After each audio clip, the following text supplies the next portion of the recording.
പ്രിയപ്പെട്ട വിദ്യാർത്ഥികളെ, +1 ഇംപ്രൂവ്മെൻ്റ് എക്സാമിന് പ്രിപ്പയർ ചെയ്യുന്ന വിദ്യാർത്ഥികൾക്ക് സഹായകരമായിട്ടുള്ള റിവിഷൻ ക്ലാസ്സാണ്. +1 കൊമേഴ്സ് കമ്പ്യൂട്ടർ ആപ്ലിക്കേഷൻ്റെ 5ാമത്തെ unit data types and operators. ഈ യൂണിറ്റിൻ്റെ പാർട്ട് 1 വീഡിയോ ക്ലാസ്സാണ് നൽകുന്നത്. ഈ യൂണിറ്റിൽ പഠിച്ചിട്ടുള്ളത് ഡാറ്റ ടൈപ്പിനെ കുറിച്ചും ഓപ്പറേറ്റേഴ്സിനെ കുറിച്ചുമാണ്. C++ലെ ഡാറ്റ ടൈപ്പും ഓപ്പറേറ്റേഴ്സുമാണ് ഈ ഒരു യൂണിറ്റിൽ പഠിച്ചിട്ടുള്ളത്.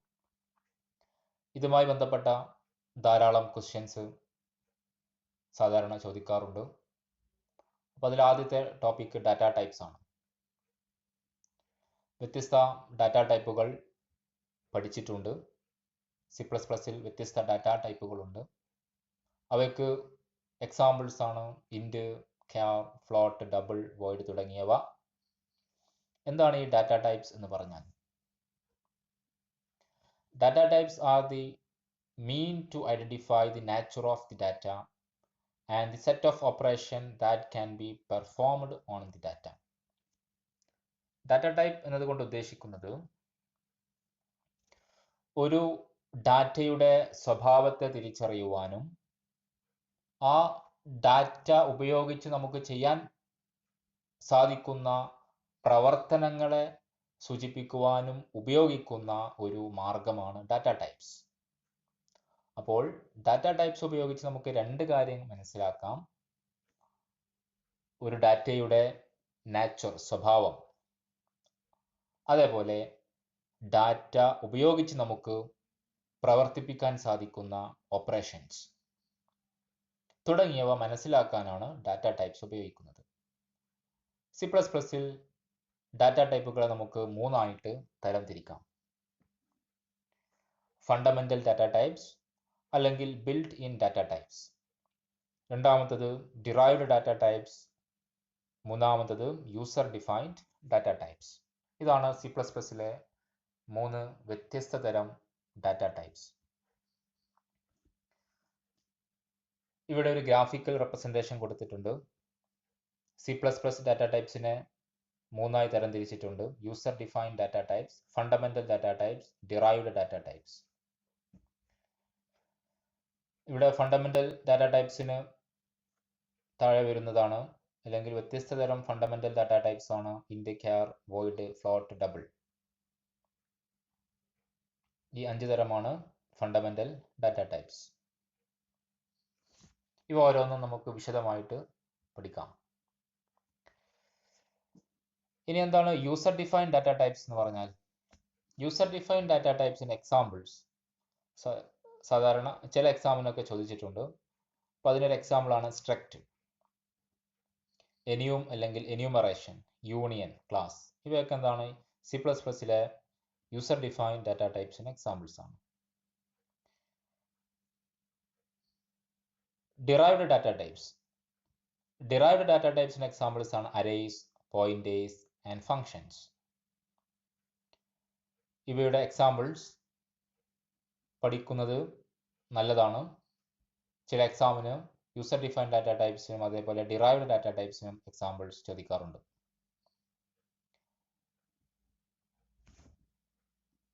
നമുക്ക് വിശദമായിട്ട് പഠിക്കാനുള്ളത് ഫണ്ടമെന്റൽ ഡാറ്റ ടൈപ്സ് ആണ്. C++ൽ 5 ഫണ്ടമെന്റൽ ഡാറ്റ ടൈപ്സ് ഉണ്ട്. ഇൻറ്റ്, char, ഫ്ലോട്ട്, ഡബിൾ, വോയിഡ്.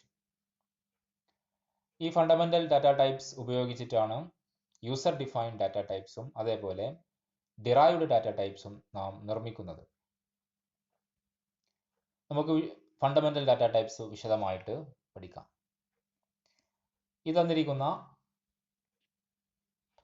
ചാർട്ടിൽ ഫണ്ടമെന്റൽ ഡാറ്റ ടൈപ്സിന്റെ നെയിം കൊടുത്തിട്ടുണ്ട്. ഡിസ്ക്രിപ്ഷൻ, അതായത് അതിന്റെ ഉപയോഗം നൽകിയിട്ടുണ്ട്. മൂന്നാമത്തെ കോളത്തിൽ സൈസ് ആണ്, ഓരോ ഫണ്ടമെന്റൽ ഡാറ്റ ടൈപ്പിന്റെയും സൈസ് അല്ലെങ്കിൽ ബൈറ്റ്സിന്റെ എണ്ണം. നാലാമത്തെ കോളത്തിൽ റേഞ്ച് ആണ്, ഓരോ ഡാറ്റ ടൈപ്പിന്റെയും റേഞ്ച്. ക്യാരക്ടർ ഡാറ്റ ടൈപ്പ് ക്യാരക്ടേഴ്സിനെ റെപ്രസെന്റ് ചെയ്യാൻ വേണ്ടിയിട്ടാണ് ഉപയോഗിക്കുന്നത്. ക്യാരക്ടേഴ്സ് എന്ന് പറഞ്ഞാൽ നിങ്ങൾക്കറിയാം സിമ്പിൾസ് അതിൽ വരും, അതേപോലെ alphabets, English alphabets.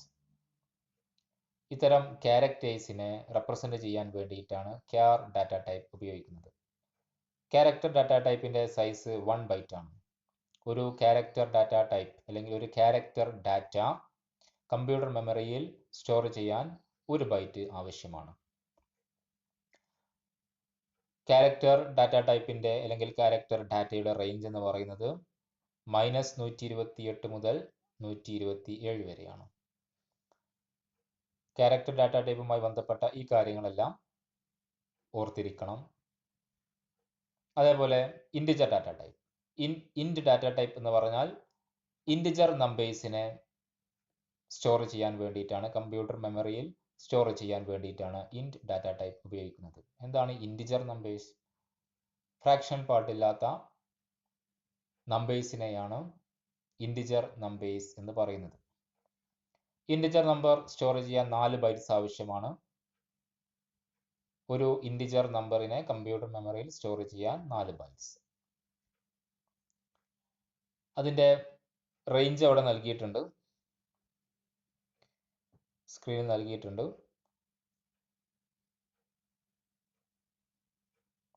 Integer data ടൈപ്പിന്റെ range എല്ലാം നമ്മൾ ഉപയോഗിക്കുന്ന കമ്പ്യൂട്ടറുകൾക്കനുസരിച്ച് മാറും. നെക്സ്റ്റ് ഫ്ലോട്ടിംഗ് പോയിന്റ് അല്ലെങ്കിൽ float data type. Float data type ഉപയോഗിക്കുന്നത് ഫ്ലോട്ടിംഗ് പോയിന്റ് നമ്പേഴ്സിനെ റെപ്രസെന്റ് ചെയ്യാൻ വേണ്ടിയിട്ടാണ് ഫ്ലോട്ട് ഡാറ്റ ടൈപ്പ് ഉപയോഗിക്കുന്നത്. എന്താണ് ഈ ഫ്ലോട്ടിംഗ് പോയിന്റ് നമ്പേഴ്സ്? ഫ്രാക്ഷണൽ പാർട്ടുള്ള നമ്പേഴ്സിനെയാണ് അല്ലെങ്കിൽ പോയിന്റ് വരുന്ന നമ്പേഴ്സിനെയാണ് ഫ്ലോട്ടിംഗ് പോയിന്റ് നമ്പേഴ്സ് എന്ന് പറയുന്നത്. ഫ്ലോട്ടിന്റെ സൈസ് 4 ബൈറ്റ്സ് ആണ്. ഒരു ഫ്ലോട്ടിംഗ് പോയിന്റ് നമ്പർ റെപ്രസെന്റ് ചെയ്യാൻ C++ 4 മെമ്മറി ബൈറ്റ്സ് ഉപയോഗിക്കുന്നു. ഈ നാലാമത്തെ ഡാറ്റ ടൈപ്പ് ഡബിൾ ആണ്. ഡബിൾ ഡാറ്റ ടൈപ്പ് ഉപയോഗിക്കുന്നത് ഡബിൾ പ്രിസിഷൻ ഫ്ലോട്ടിംഗ് പോയിന്റ് നമ്പേഴ്സിനെ റെപ്രസെന്റ് ചെയ്യാൻ വേണ്ടിയിട്ടാണ് ഡബിൾ ഉപയോഗിക്കുന്നത്. ഇതിന്റെ സൈസ് 8 ബൈറ്റ് ആണ്. ഈ double precision floating point number എന്ന് പറഞ്ഞാൽ വലിയ ഫ്ലോട്ടിംഗ് പോയിന്റ് നമ്പേഴ്സ് ആണ്. ഫ്ലോട്ട് എന്ന ഡാറ്റ ടൈപ്പ് ഉപയോഗിച്ച് നമുക്ക് റെപ്രസെന്റ് ചെയ്യാൻ പറ്റുന്ന ഇതിനേക്കാൾ വലിയ ഫ്ലോട്ടിംഗ് പോയിന്റ് നമ്പേഴ്സ് റെപ്രസെന്റ് ചെയ്യാൻ വേണ്ടിയിട്ടാണ് ഡബിൾ ഉപയോഗിക്കുന്നത്. അപ്പോൾ അതിന്റെ സൈസ് 8 ബൈറ്റ് ആണ്. ഇനി അഞ്ചാമത്തെ ഫണ്ടമെന്റൽ ഡാറ്റ ടൈപ്പ് ശ്രദ്ധിക്കൂ, വോയിഡ്. വോയിഡ് ഉപയോഗിക്കുന്നത് നൾ ഡാറ്റയെ റെപ്രസെന്റ് ചെയ്യാനാണ്. ഡാറ്റ ഒന്നും ഇല്ല എന്ന് സൂചിപ്പിക്കാൻ വേണ്ടിയിട്ടാണ് വോയിഡ്. അപ്പോൾ വോയിഡ് ഡാറ്റ ടൈപ്പിൽ ഡാറ്റ ഒന്നും സ്റ്റോർ ചെയ്യില്ല. അതിന്റെ സൈസ് അതുകൊണ്ട് തന്നെ 0 ആണ്, 0 ബൈറ്റ്സ്. അതിന്റെ റേഞ്ച് എംപ്റ്റി സെറ്റ് ആണ്. അതിന് ഒരു അത് വോയിഡ് ഡാറ്റ ടൈപ്പ് എങ്കിൽ വോയിഡ് ഡാറ്റ ഒരു ഡാറ്റയും റെപ്രസെന്റ് ചെയ്യുന്നില്ല. ഡാറ്റ ഇല്ല എന്ന് സൂചിപ്പിക്കാനാണ് വോയിഡ് ഡാറ്റ ടൈപ്പ് ഉപയോഗിക്കുന്നത്. അപ്പോൾ ഈ ഒരു ഫണ്ടമെന്റൽ ഡാറ്റ ടൈപ്പുമായി ബന്ധപ്പെട്ട ഈ കാര്യങ്ങൾ പഠിച്ചു വെക്കേണ്ടതുണ്ട്. ഇതുമായി ബന്ധപ്പെട്ട പലതരത്തിലുള്ള ക്വസ്റ്റ്യൻസ് ചോദിക്കാറുണ്ട്.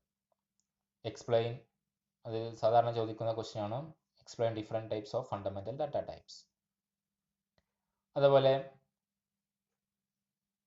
Size of character data type അല്ലെങ്കിൽ size of integer data types. അതേപോലെ ഓരോ ഡാറ്റ ടൈപ്പിന്റെയും ഉപയോഗം, ഇങ്ങനെ തുടങ്ങിയിട്ടുള്ള ക്വസ്റ്റ്യൻസ് സാധാരണ ചോദിക്കാറുണ്ട്. അതേപോലെ വോയിഡ് ഡാറ്റ ടൈപ്പിന്റെ പ്രത്യേകത എന്താണ്? എന്താണ് വോയിഡ് ഡാറ്റ ടൈപ്പിന്റെ പ്രത്യേകത? നൾ ഡാറ്റയെ റെപ്രസെന്റ് ചെയ്യുക എന്നുള്ളതാണ് വോയിഡ് ഡാറ്റ ടൈപ്പിന്റെ പ്രത്യേകത. അതായത് എംപ്റ്റി ഡാറ്റ റെപ്രസെന്റ് ചെയ്യാൻ വേണ്ടിയിട്ടാണ് വോയിഡ് ഡാറ്റ ടൈപ്പ് ഉപയോഗിക്കുന്നത്.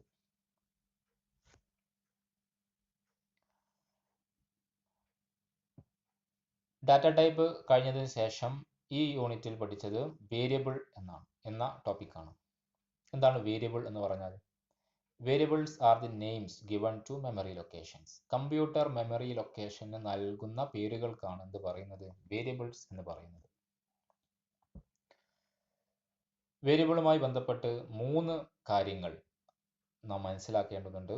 ഒന്നാമത്തത് variable name, memory address, content.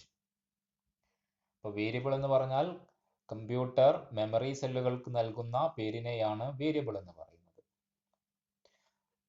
സ്ക്രീനിൽ നിങ്ങൾക്കൊരു പിക്ചർ കാണാം. അവിടെ ഒരു വേരിയബിൾ ഉണ്ട്. ആ വേരിയബിളിന്റെ നെയിം നം എന്നാണ്. ആ വേരിയബിൾ 4 മെമ്മറി ലൊക്കേഷനെ റെപ്രസെന്റ് ചെയ്യുന്നുണ്ട്. സ്ക്രീനിൽ നിങ്ങൾക്ക് കാണുന്നത് പോലെ 4 മെമ്മറി ലൊക്കേഷനെയാണ് നം എന്ന വേരിയബിൾ റെപ്രസെന്റ് ചെയ്യുന്നത്. ഓരോ മെമ്മറി സെല്ലിന്റെയും അഡ്രസ് ആദ്യത്തേത് 1001, രണ്ടാമത്തേത് 1002, മൂന്നാമത്തേത് 1003, നാലാമത്തേത് 1004. മറ്റൊരു കാര്യം നിങ്ങൾക്ക് അവിടെ കാണാൻ കഴിയുന്നത് 18 ആണ്. അതായത് ആ മെമ്മറി സെല്ലിൽ അല്ലെങ്കിൽ ആ ഒരു വേരിയബിളിൽ സ്റ്റോർ ചെയ്തിട്ടുള്ള ഡാറ്റയാണ് 18. അപ്പോൾ വേരിയബിൾ നെയിം എന്ന് പറഞ്ഞാൽ ഈ ഒരു എക്സാമ്പിളിൽ അല്ലെങ്കിൽ ഈ ഒരു കാണുന്ന ഇമേജിൽ വേരിയബിൾ നെയിം നം ആണ്. മെമ്മറി അഡ്രസ്, ഒരു വേരിയബിൾ ഒന്നിലധികം മെമ്മറി സെല്ലിനെ റെപ്രസെന്റ് ചെയ്യുന്നുണ്ട് എങ്കിലും ആ ഒരു വേരിയബിളിന്റെ അഡ്രസ്സായി പരിഗണിക്കുക ആദ്യത്തെ ലൊക്കേഷന്റെ അഡ്രസ്സാണ്. അതായത് ഇവിടെ 1001 ആണ് ഈ വേരിയബിളിന്റെ അഡ്രസ്, ഈ വേരിയബിളിന്റെ മെമ്മറി അഡ്രസ്. നെക്സ്റ്റ് കണ്ടന്റ് ആണ്. കണ്ടന്റ് എന്ന് പറഞ്ഞാൽ ഉള്ളടക്കം. ഇവിടെ കണ്ടന്റ് 18 ആണ്. അപ്പോൾ ഇങ്ങനെ 3 കാര്യങ്ങൾ ഒരു വേരിയബിളുമായിട്ട് ബന്ധപ്പെട്ട് കിടക്കുന്നുണ്ട്. ഹിയർ വേരിയബിൾ നെയിം ഈസ് നം. ഈ ഒരു ഇമേജിൽ വേരിയബിൾ നെയിം എന്ന് പറഞ്ഞാൽ നം എന്നാണ്. ഈ വേരിയബിൾ 4 മെമ്മറി ലൊക്കേഷനെ റെപ്രസെന്റ് ചെയ്യുന്നുണ്ട്. ഓരോ മെമ്മറി ലൊക്കേഷന്റെയും അഡ്രസ്സ് 1001, 1002, 1003, 1004 ഇവയാണ്. പക്ഷേ ആദ്യത്തെ മെമ്മറി അഡ്രസ്സാണ് ഈ വേരിയബിളിന്റെ മെമ്മറി അഡ്രസ്സായി കണക്കാക്കുക. അതുകൊണ്ട് ഈ വേരിയബിളിന്റെ അഡ്രസ് 1001 ആണ്. ഈ മെമ്മറി അഡ്രസ്സിന് പറയുന്ന മറ്റൊരു പേരാണ് എൽ വാല്യൂ. അതായത് ഇവിടെ എൽ വാല്യൂ 1001 ആണ്. അതേപോലെ കണ്ടന്റിന് പറയുന്ന മറ്റൊരു പേരാണ് ആർ വാല്യൂ. ഇവിടെ ആർ വാല്യൂ 18 ആണ്. അപ്പോൾ എക്സാമിന് ഇങ്ങനെ ഒരു ഇമേജ് തന്നിട്ട് ആർ വാല്യൂ എന്താണെന്നും എൽ വാല്യൂ എന്താണെന്നും ചോദിക്കും. എൽ വാല്യൂ എന്ന് പറഞ്ഞാൽ മെമ്മറി അഡ്രസ് ആണ്. ആർ വാല്യൂ എന്ന് പറഞ്ഞാൽ ആ വേരിയബിളിൽ സ്റ്റോർ ചെയ്തിട്ടുള്ള കണ്ടന്റിനെയാണ് അല്ലെങ്കിൽ ഡാറ്റയെയാണ് ആർ വാല്യൂ എന്ന് പറയുന്നത്. അപ്പോൾ ഈ കാര്യം വേരിയബിളുമായി ബന്ധപ്പെട്ട് പഠിക്കേണ്ടതുണ്ട്. അതേപോലെ വേരിയബിളുമായി ബന്ധപ്പെട്ട് സാധാരണ ചോദിക്കുന്ന ക്വസ്റ്റ്യൻ ആണ് വാട്ട് ഈസ് വേരിയബിൾ. വേരിയബിൾ എന്നാൽ എന്താണ്? വേരിയബിൾ എന്ന് പറഞ്ഞാൽ variable are the name given to memory locations. Computer memory location നൽകുന്ന പേരുകൾക്കാണ് വേരിയബിൾ എന്ന് പറയുന്നത്.